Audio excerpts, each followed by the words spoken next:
All right, well, this is 2024, and for the first time in 16 years, there's a new emergency coordinator for Aries, and that would be me.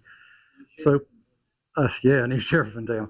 So I thought it'd be a good time to kind of touch base on what Aries is, what we do, try to dispel some misconceptions that might be out there, and also I kind of like to throw out some ideas of some things we can do for fun that's related to Aries potentially. But I need feedback, so that's why I want to talk about this stuff, and I'll take any kind of feedback. All right, so kind of the goals here. First and foremost is salute Bill. I'm really sorry Bill's not here today, but he did see these slides, and I was able to express my feelings to him about the service he had. But anyway, I have a slide on that. Also, again, just looking at Aries, generally the whole concept behind it, what we do in practice. This is more about like what's the intention for our local group? What do we do hands-on wise? And then talk about, okay, where are we right now in terms of the club? And then I'll throw out some ideas, like I said before, and we'll see what y'all think about them.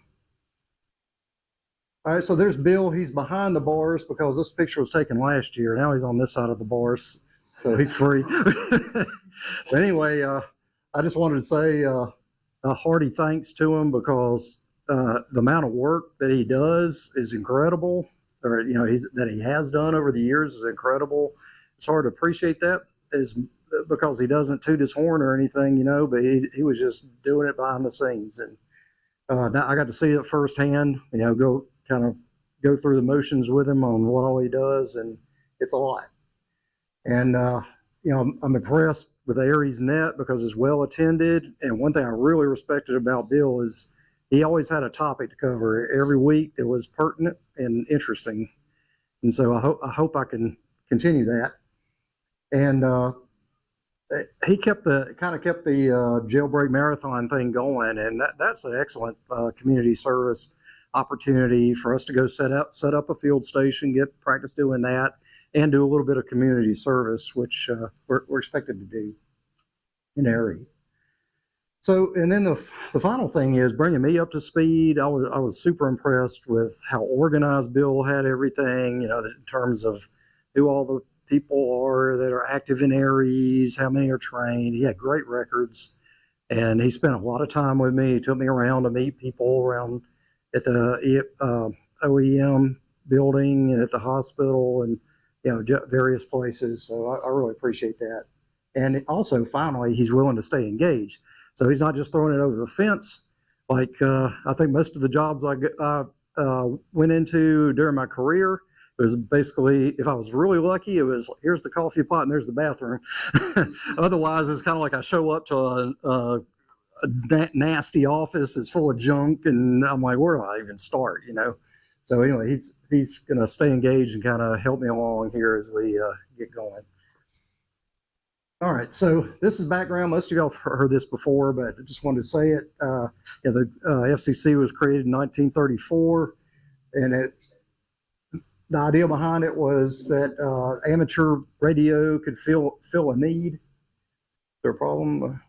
They're saying they're not getting audio on but amateur radio can fill a need as a backup communication resource. And also that by having amateurs doing this stuff, it kind of advances the art of radio, and it unleashes everybody's creativity to improve the technology. And so large portions of the bandwidth were assigned for amateur use. And the idea behind it is, the amateurs return that by providing these communications assistance when the public needs it. That's the whole concept of what Aries is. So what do we do? Well, all right. Number one, we probably are most active working with National Weather Service, and we do two things. It's a two-directional thing. One is we get on the 2-meter repeater whenever there are warnings, and we give the latest information coming directly from the National Weather Service. And as EC, I get access to the chat room that the National Weather Service uses and see what they're saying about, local, conditions and the forecast and whatnot. And so I'm able to go over the air and talk about that on 2 meters. And in the other direction is as storm spotters, they rely on us to tell them, that they can look at their models and all this and radar and say, okay, we think there's a tornado on the ground here, but they don't know for sure. That's where we come in. We have a lot of people scattered all over the place, and we can communicate directly with them real time through the radio and through other technologies to give them that feedback and report hail, major things like large hail and flooding, trees down, tornadoes, stuff like that. So that's how we help each other. And the second main purpose is to provide communications for government agencies or disaster relief organizations in the event of an emergency. And the primary mission for ARES is welfare traffic. And what welfare traffic is when there's a disaster, the disaster zone's usually cordoned off, and there's like maybe a shelter. And so people can go to the shelter, ask the person on the radio, hey, I'm looking for, somebody that's missing, and we don't know where they are. Can you help us find them? And then we can radio to the, another station at the site and get that communication there and help locate people. And that relieves the emergency responders from having to do that kind of stuff and helps them out a lot in that regard. So that's one of the main focuses. But we'll provide any kind of communication help they need. If they need help, with ordering supplies, because cell phones are all out or whatever, we can call a station that's located at at the OEM, say, and put in orders for suppliers or whatever we need to do. And then the other thing about this welfare traffic or any other kind of messages, even for supplies, is we could also have the National Traffic System. That's under the ARRL as well.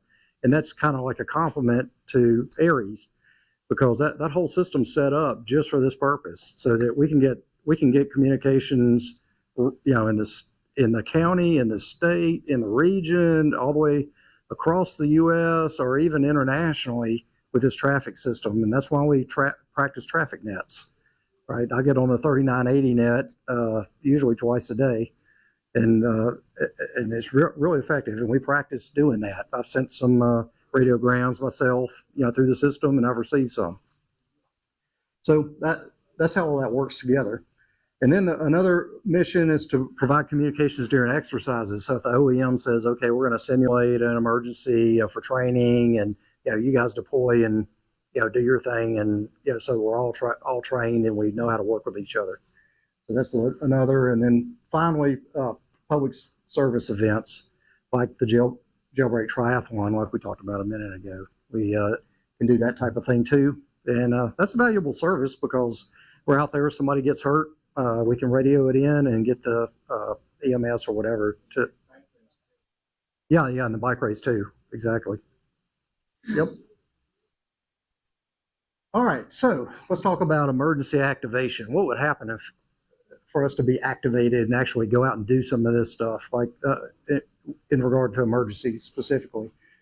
So what would happen is that our local EOC would contact me as emergency coordinator and say, hey, look, we need communicators, and here's where we need them, blah, blah, blah.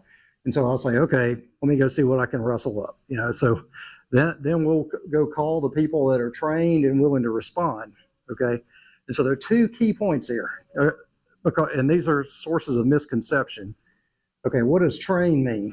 All right, train means that, one, you're trained in use of the communication equipment, number one, but number two, the EOC now requires, it's not just a really recent thing, but they require some FEMA training. And I wanted to explain why do they require that FEMA training.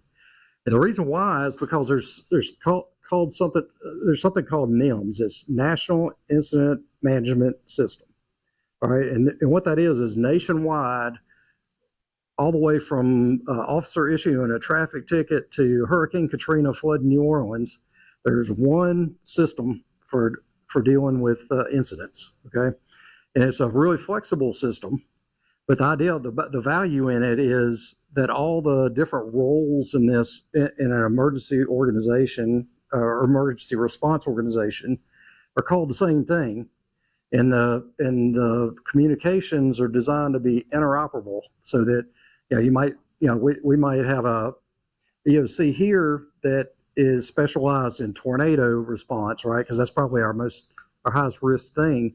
But if we have a terrorism event, and that we have to bring in people from outside to help, we want to make sure that all their procedures match with our procedures. And when you talk about a specific role, everybody knows what you're talking about. There's no local lingo, and our software is compatible with your software, all that kind of stuff. So that's the reason for doing it. And there's nobody that under this emergency response umbrella, including hospitals, police, fire, EOC, FEMA, all these organizations, the state emergency organization, all of them have to be trained in this because these ISC modules here explain all this. These are the positions, these are the terms, this is how everything's organized and structured. So they don't want anybody showing up that doesn't just fall into that and know what to do. And that's why this is required. So just wanted to explain that. We can't ask for an exception, is the bottom line. They're saying, hey, everybody else has got to do it. We can't have an exception. You got a question? No, I was going to make a comment. Anybody that has not had the ICS 100, 200, 700, and 800, you can actually go to the FEMA website and sign up for it. Anybody can. So it is definitely, and there's a lot of additional courses that are also very beneficial. And it's free too, by the way. Yeah, and it's free. I'm with Murray County Fire Department. Oh, okay. Well, the other thing is that there's a misconception about is if you go do this, you're not obligated to do anything. And as a matter of fact, if you don't want to do it, because you're concerned about your family or you just don't want to do it, they don't want you to be there either, right? Because you just get in the way, right? So, but if you want to have the option of providing help, if we have a disaster here and family members are affected or whatever, or friends, work co-workers, whatever, neighbors, I know I want to help. So to be able to help, all you got to do is do these classes here, and you'll be qualified to do that. And then we can use our talents that we have for ham radio. All right, so now let's talk about a scenario. Okay, how many people do we need? Okay, well, for us to be able to talk to each other, we got to have 2 stations, right? And each of those stations has to be manned. So we man each station with a minimum of two person teams. And the reason for that is you need one person on the radio, and you need another person to relieve the person on the radio, and you need that other person to go get the traffic that needs to be communicated, or to deliver the traffic that was just communicated to the right parties. Need somebody to do logging, depending on how busy the radio operator is. They might not be able to keep up the logs, because logs, when you get in an emergency, the logs are a legal document basically. So, you have to have really good logs, and they have to be on the right forms and all that kind of good stuff. So what that means is, okay, you got a 2-person team there. And one other comment I didn't make was that nobody stays on the radio for more than 2 hours, because if you're sitting there constantly doing message traffic, 2 hours is a long time, and you need a mental break. And so that's kind of the rule, is you swap every 2 hours. Okay, so if you got 2 people on a team, all right, now you got to think about emergencies usually don't last 9 to 5, right? they often carry on into the night. So you need 2 shifts minimum, right? Because 12-hour shifts are long shifts. And so you want at least to be able to do 12-hour shifts. So that means you need another team. So that's 2 more people. So that means you need 4 on each station, which means you need 8 to have 2 stations so you can communicate, bare minimum, right? So what my goal would be to have 12, because then you got 4 people that can say, no, I can't do it, or whatever, I don't want to do it, or whatever the case may be. So that kind of sets, what do we need to even be functional as an emergency response, right? Okay, so now here's the sad news. This is where we are. Okay, we have 6 people that are Aries members that are trained. All right, and uh, and not all of those 6 are capable of deploying. We'll say it that way. So we really need about 8 more. I would say 8 more trained members for us to be functional. So that means we need to either out of the 6 trained ones, we have a total of 16. So we have 10 more people. So we need to get more of the people that we have that are already active in Aries trained. And I think we also need to add more people into Aries. So that's my pitch, my recruiting pitch there. And I'm a straight shooter. I give it to you honest. It's not for everybody, but if you might want to help the community, during an emergency, please join up the Aries and take some time to do the training. It's you don't have to do it all in 1 week or something, but work toward it so that we can get more people, because the people that are trained, we don't even have the opportunity to contribute because there's not critical mass yet. So anyway, really encourage you to think about that. And I brought plenty of forms over here if anybody needs them. All right. So one thing, I was thinking, well, there's some things we could do for fun. And, I really enjoy the experimenters net and the newbie net. We talk about different things and technical things, and we get out and actually do some things. So I was thinking, okay, what can we do related to Aries? And there are some interesting things. We could practice traffic handling on 2 meters. We could do a little local traffic net, and traffic. It doesn't have to be important, right? We on the section net, we pass happy birthday messages all the time. Just little things just to practice doing it. So that's one idea. We can go to different neighboring clubs.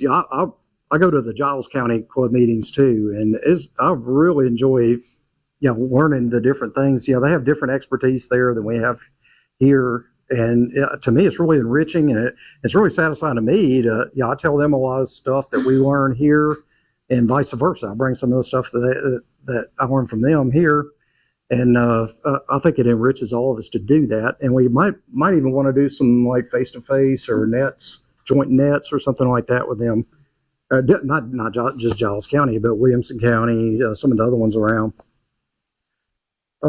We could do maybe some what's that? We could do some simulated emergency deployments, field exercises, practice setting up field stations. If anybody's interested, we did one net this year that was simplex. I think that's a good idea. I think we ought to do it once a year, because that's a backup in case the repeater's down. So if we ever have to do that, we at least want to be practiced at it. And it's fun to kind of find out who all you can hit in the club with your radio. I think that was pretty well received. WinLink is kind of like the standard for these emergency organizations, like when they have to send forms over the radio if there's no internet. And so, I kind of want to develop that capability myself just for fun. And if anybody else wants to do that too, that's another option. I'm working on building a 72-hour deployment pack myself, and that's an interesting thing. It doesn't have to be just for deployment in an emergency. You can use it for your bug out bag or whatever you want, or I plan to take mine on long road trips. My wife and I drive to Florida a lot, and it's, if you get stuck on the highway or whatever, some event happens on the highway, hey, you got what you need. And the final thing that, again, this is something I'm kind of interested in is looking at CERT. And CERT is the Citizens Emergency Response Training. And what that is that's a federal program where they teach people to be self-sufficient in an emergency situation if the emergency response resources get overwhelmed. And so what they teach you is stuff like basic search and rescue, basic first aid, firefighting, stuff like that. And those are skills that are, I think, useful to everybody at some point. So that I'd be game to try to organize, getting that going. There, at least on the website, there's a contact for that at the fire station. You know anything about that? But anyway, I was going to, if we have interest, a few people that want to do it, I can contact them and see if we can get that going and kind of do that, loosely under Aries. So anyway, just a thought with some things to spice it up, make it more interesting. A lot more ideas too. Like, we could put together, small, portable radios that we can carry in our cars, or, set up at the spur of the moment. There are lots of things we could do as hands-on. But I kind of envision this to maybe be like merging in with what Scott's doing with the experimenters net and the newbie net. He's talking about like kind of combining those two together. This would be something else we could like just put in the project pool maybe and do with that. Or if there's a huge interest, we could do with something independent. But I thought it would probably work better just melding into the pot of all the different projects we could look at doing. So anyway, last thing I was going to say is what to expect going forward. Well, I mentioned some of those things Bill had going, and they're great, and I'm not going to change any of that. Bill's going to continue on with us, and he's going to help me along and help me grow and learn. I have a million training classes to do. I got a lot to learn still, and Bill definitely helped me with that. And we're going to explore alternatives to more fully realize the Aries mission. And whatever some of these suggestions I made, I'm just throwing them out there. Please give me some feedback. You can send me an email. You can talk to me. We can talk about it now. Whatever you want to do, but give me some feedback because I want to know what everybody's interested in. And hey, if you're not interested in doing any of this stuff, that's fine too. I just need to know. So that's all I wanted to say. Well, thank you. Yep. Thanks. Is there a relationship between Aries and MTIR? Yes. Yep. MTIR is the communication network, right? Well, heck, Steve's here. He can tell. Yeah, I think MTIRs should be thought of as a way to implement Aries. Okay, and more recently we implement Oxcom. All right. The network itself is there for these emergency events that might come up. Our Monday night net is essentially a training net to check the availability of the different links, to make sure that the system is working properly, and to get people into the idea of what is required to check into a net. Following instructions is a big thing. And we had a number of instances last night where people were checking in from counties they were driving through instead of their home counties and so forth. But following instructions as given by the net controller, very important. If I may, George, I want to make a comment about the 4 ICS courses and programs.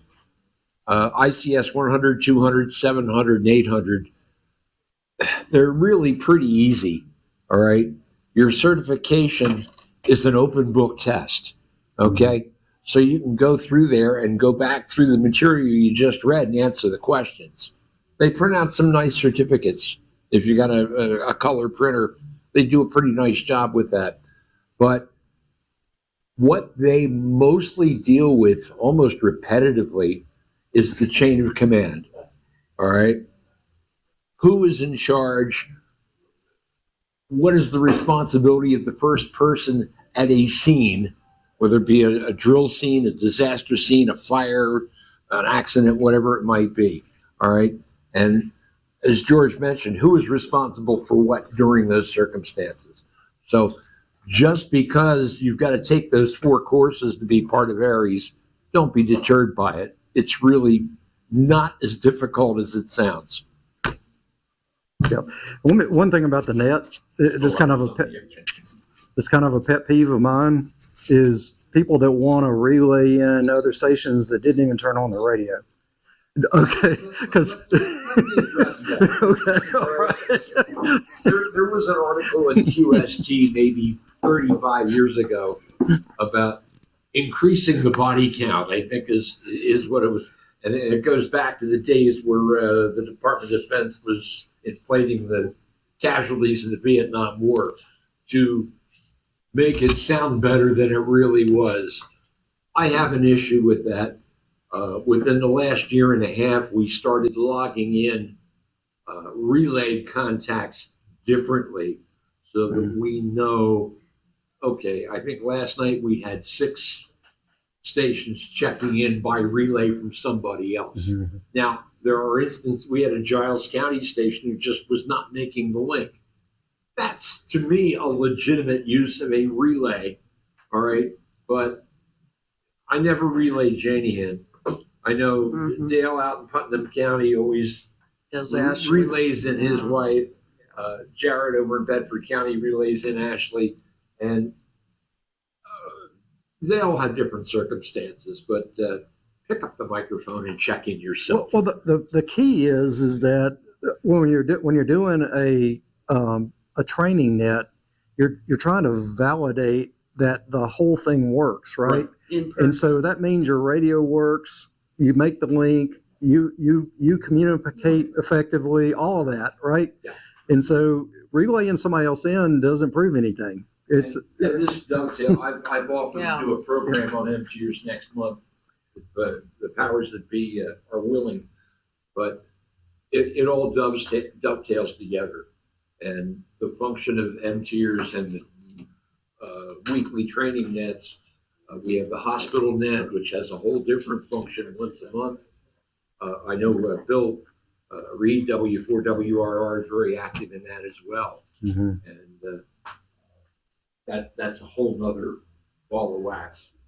But, Yeah, and the nets prove their worth because I'd say every single one has some kind of failure, right? oh, absolutely. And that's the reason why we do them, so we can continue to refine, and weed out those failures. Because if you don't practice it, those failures continue to accumulate, and you don't know it until you need it. Yeah. Right. Last night we had a problem with one of the links from out east, and a lot of people don't understand. UHF doesn't like cold weather, so you've got equipment and antennas 100, 150 feet above average terrain, and it's a few degrees colder up there than it is at ground level. So those links may not work as well, and that was the case last night with link 71. Very, very difficult copy last night. Well, thanks everybody for listening, and again, send me emails, send me something. I appreciate it. Format it in traffic form.